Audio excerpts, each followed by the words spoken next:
Hello, everyone. My name is Janice Williams, and I don't know why you put me after Miss Harris, but I'm going to do the best that I can.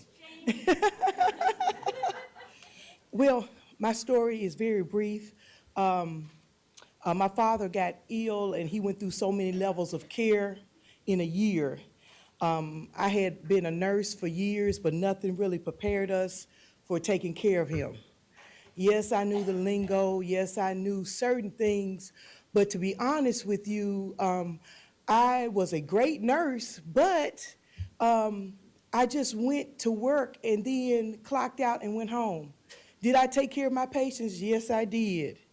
Did I love them? Yes, I did. Did I go the extra mile? Yes, I did. But I really wasn't prepared to care and really had not really thought about caregiving. My father got ill, and like I said, he went through so many levels of care. And I don't know really what I was thinking. My dad was almost 90. And what was I thinking? We never had the conversation about what we would do for him, where things were, what was the next steps. We never had the conversation about how he felt about different things. I really, literally thought he was going to live forever. And so when he began to get ill, the roles changed. I went from nurse to daughter. And that's totally different, as many of you have already said today. So you go through all the emotional things and all the things that are associated with caregiving. You go through grief because you're losing that loved one. They really can't do the things that they used to do. You have different emotions. You suffer isolation as a caregiver. Lack of self-care. You know, you're used to going wherever you wanted to go, doing whatever you wanted to do, but your focus was on your loved one now.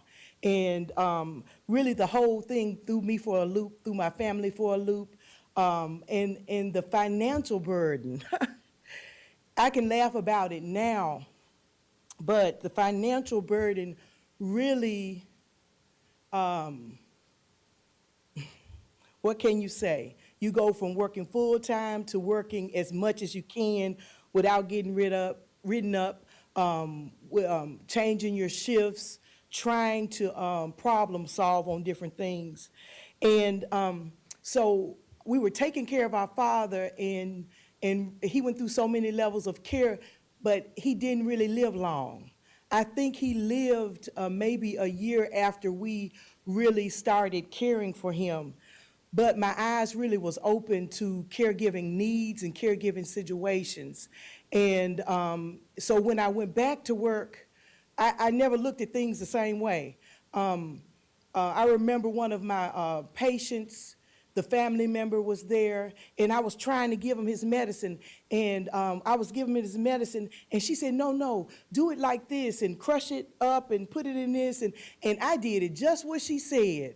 And he took it like this, and then I thanked her for helping me, and then I went back home, and then I came back the next day. She was still there giving me instructions. She never really got a break. She never really got time to take care of herself. And after then, I really could not rest, and I started an organization for family caregivers. And since then, we've done like hundreds of hours of unconventional respite breaks for family caregivers. And I'm so thankful because it's really something bad to turn into something good, because I feel like now I have the best job. Because going through the caregiving responsibilities, you're never really certain if you get it right. You're never really certain if you could have did something better, or nobody really walks with you. And really, I started thinking about it, and I said I did not want people to go through the same thing we went through. And that's always at the forefront of my mind, and it's always directing me, the fact that we can be proactive in some things dealing with caregiving. we do this workshop for financial, we call it a Caregiving Financial Summit, which we talk about the burden of caring. And what we've started to do is we've focused not on